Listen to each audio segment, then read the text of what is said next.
a preocupação, porque a chuva volta a cair lá no Rio Grande do Sul, neste sábado, em várias regiões do estado.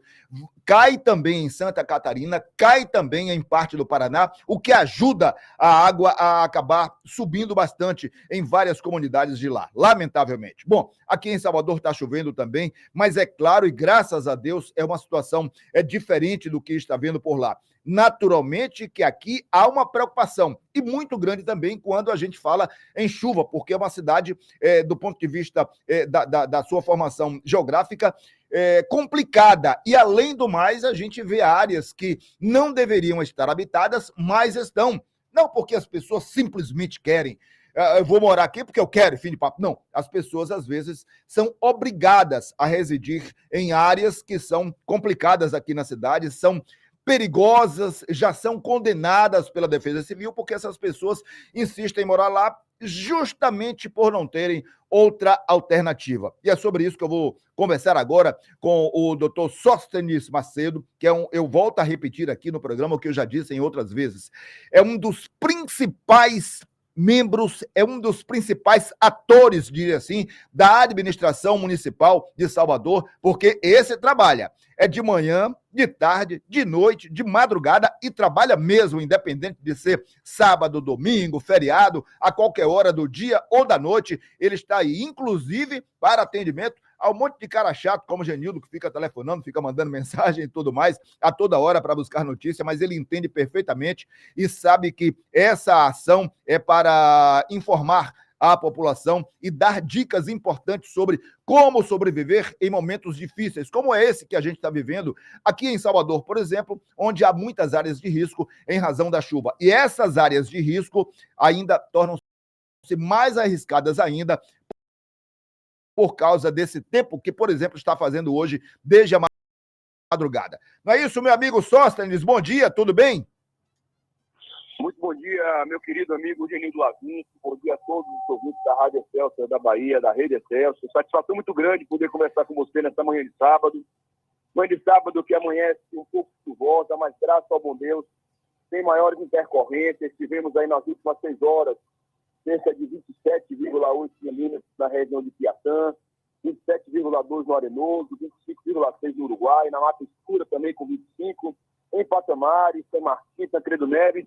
Então a chuva que caiu na madrugada, que vai permitir que nós tenhamos aí um tempo mais nublado, um sábado mais bucólico, mas sem maiores intercorrências, sem riscos para a nossa população. Genildo, é importante, você falava do Rio Grande do Sul agora, em Santa Catarina, salientar que a gente vem mantendo contato constante com os colegas dessas áreas. O coronel Evaldo, que é o diretor-geral da Defesa Civil de Porto Alegre, nós realizamos conversas diárias para acompanhar o que está acontecendo na capital dos gaúchos e também, além de nos solidarizar, colocar à disposição. Vale salientar que o prefeito Bruno Reis e a vice-prefeita Ana Paula Matos lideraram uma programação de arrecadação de donativos para Porto Alegre e as demais cidades gaúchas. Nós finalizamos na última quarta-feira com apoio Força Aérea Brasileira, Coronel Guimarães, apoio dos Correios, a Superintendente Evelyn e outros parceiros, como foi a transportadora Vinhedos, que apareceu nas nossas vidas para levar 2 carretas de água para aquela localidade, com um condutor, um motorista gaúcho, que estava voltando para sua terra, e ontem eu tive a felicidade de observar em alguns meios televisivos o roteiro desse condutor que chegou de volta ao Rio Grande do Sul com essa carga, como ele bem disse, não de água, mas de ouro, uma carga preciosa para os nossos irmãos que passam por tantas dificuldades nesse momento. Então, o Rio Grande do Sul passa por essa intercorrência, que já retirou mais de uma centena de vidas e outras ainda estão desaparecidas. Então, é uma atenção e uma apreensão muito grande. Durante o final dessa última semana, tivemos em Curitiba reunião do Fórum Nacional dos Secretários e dirigentes das defesas civis das capitais, qual Salvador preside nacionalmente. Hoje, além da Defesa Civil de Salvador, nós estamos à frente da presidência nacional desse fórum, o que remete a uma responsabilidade ainda maior nas trocas de informações, de conteúdos, de protocolos e também de operações, o que Salvador já avançou bastante. Salvador, em 2015, teve seu último episódio trágico na capital, quando então o prefeito Alcine Neto tomou uma decisão estratégica de mudar esse vetor, constituindo assim uma nova organização, uma nova Defesa Civil, a Defesa Civil de Salvador, a nossa antiga Codesal, que ainda leva esse nome porque está no coração dos soteropolitanos, dotando o órgão com autonomia administrativa, orçamentária e organizacional. Criamos, assim, o Plano Municipal de Redução de Riscos, uma série de programas de defesa civil, capacitação dos moradores das áreas mais vulneráveis, seja geologicamente ou hidrologicamente falando, também com as nossas crianças. Hoje contamos, Genildo, você que é um entusiasta desses programas, com mais de 10 mil crianças da nossa rede municipal de ensino capacitadas por nossas equipes da Codesal, o que remete a um futuro próximo e longo de novos cidadãos com a concepção da necessidade de internalizar valores voltados ao meio ambiente e à defesa civil, permitindo assim também que nós tenhamos uma cidade mais resiliente para o futuro. Ademais, constituímos uma série de programas de infraestrutura executados pelos colegas da CEINFRA e da SUCOP, com mais de 200 contenções de encostas executadas pela Prefeitura de Salvador, mais de 300 geomantas instaladas pela nossa defesa civil, ou seja, são mais de 500 áreas que a Prefeitura de Salvador, liderada pelo prefeito Bruno, vem investindo e fazendo com que essas localidades, com resiliência devida, garantissem a segurança dos munícipes da nossa capital. O mesmo ocorre agora na região de Santa Catarina.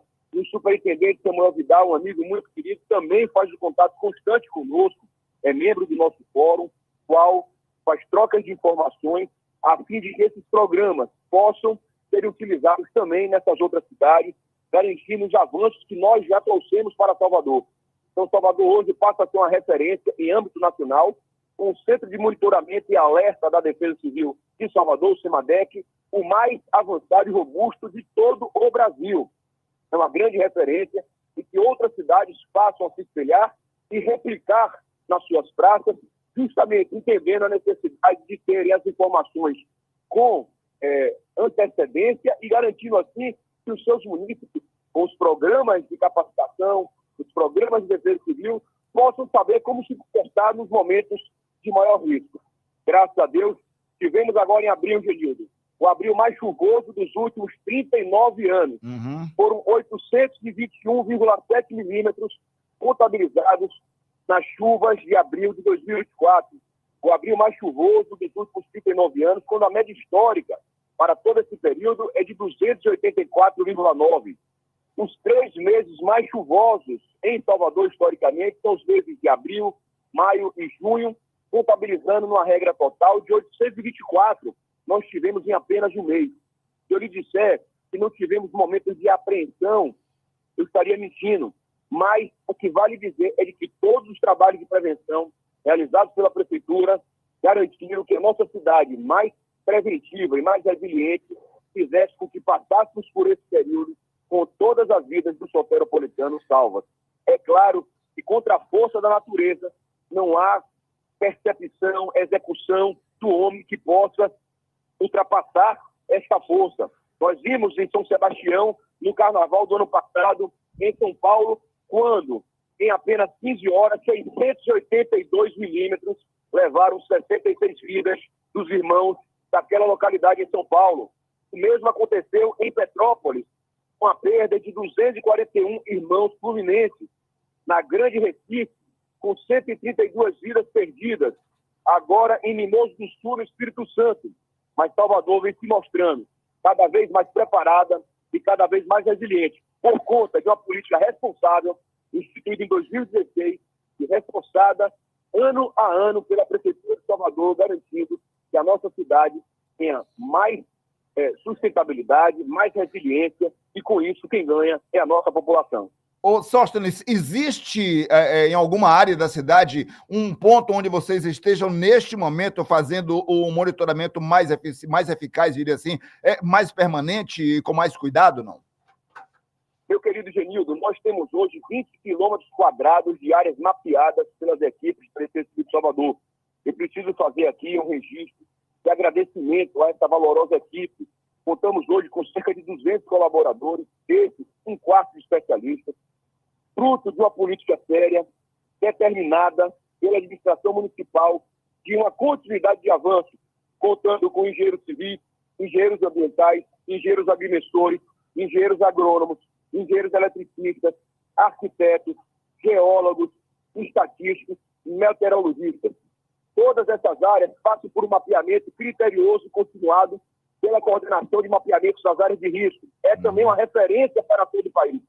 Conversava com o secretário de Segurança Cidadã de Curitiba e com o coordenador da Defesa Civil da capital paranaense, justamente sobre a necessidade de uma manutenção e uma continuidade dos mapeamentos das áreas de risco de cada cidade, para que em momentos como os ocorridos há pouco no Rio Grande do Sul, as autoridades da Defesa Civil saibam como se comportar rapidamente, com sistemas de alerta e alarme, como temos na nossa capital, com rotas de fuga, com abrigos previamente determinados, escolas municipais, que já vão acolher aquelas famílias que estão nas áreas de risco geológico. Então, isso tudo passa a fazer parte desse arcabouço de defesa civil que nós instituímos em 2016 e estamos avançando ano a ano.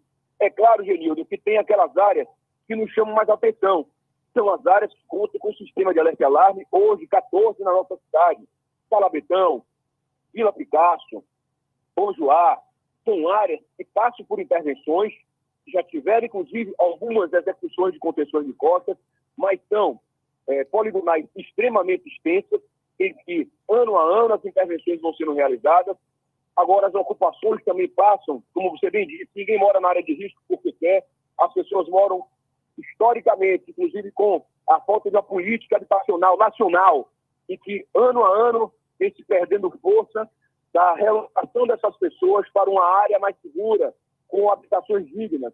A Prefeitura de Salvador vem fazendo a sua parte, com a execução da Vila Barro Branco, onde no passado era uma ferida urbana, próximo a São Martim, e que pessoas perderam suas vidas. À época, o hoje prefeito Bruno Reis era o secretário municipal de infraestrutura e vice-prefeito da cidade, quando, além da execução da contenção da costa, foi também ali edificado uma série de edifícios e prédios com 120 unidades habitacionais para egressos das áreas de risco. Ocorreu o mesmo na região de Piripiri, com a antiga cidade de plástico, degradante, sem dignidade, e hoje mais de 250 famílias passam a viver na comunidade Guerreira Zeferina. Então perceba a complexidade desse tema, que é tão importante e tão caro para as administrações municipais, estaduais e federais.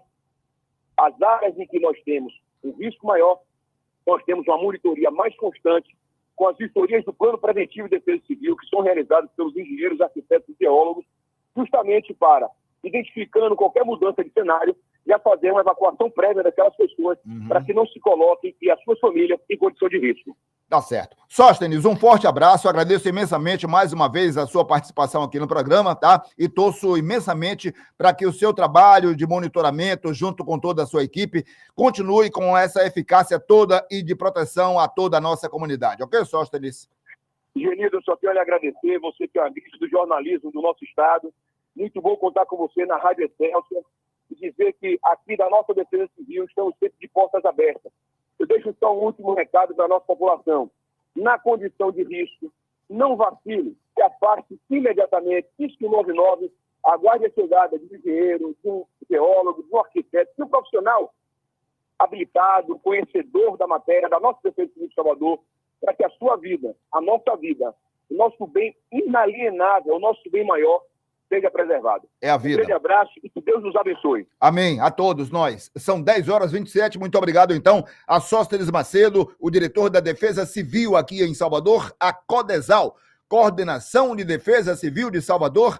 Graças a Deus, não houve mortes, mas há muitas áreas de risco aqui em nossa capital. Então, todas as vezes que eu acordo de madrugada e ouço o barulhinho da chuva, eu já fico preocupado. Diz, poxa vida, quanta gente está do lado de lá a essa altura sem dormir acordado? Porque quem mora em uma área de risco, eu imagino, eu nunca morei, mas imagino, que não consegue dormir, né, em uma situação normal. Imagine no momento em que a chuva cai, a chuva despenca, a chuva começa a cair forte, a pessoa acorda assustada e fica ali a noite inteira observando se vai começar a desabar, se vai ouvir um estalo, se vai uma terra daquela rolar morro abaixo, se vai cair sobre a casa, enfim, deve ser um verdadeiro absurdo. São 10h28 agora, meu caro Emerson.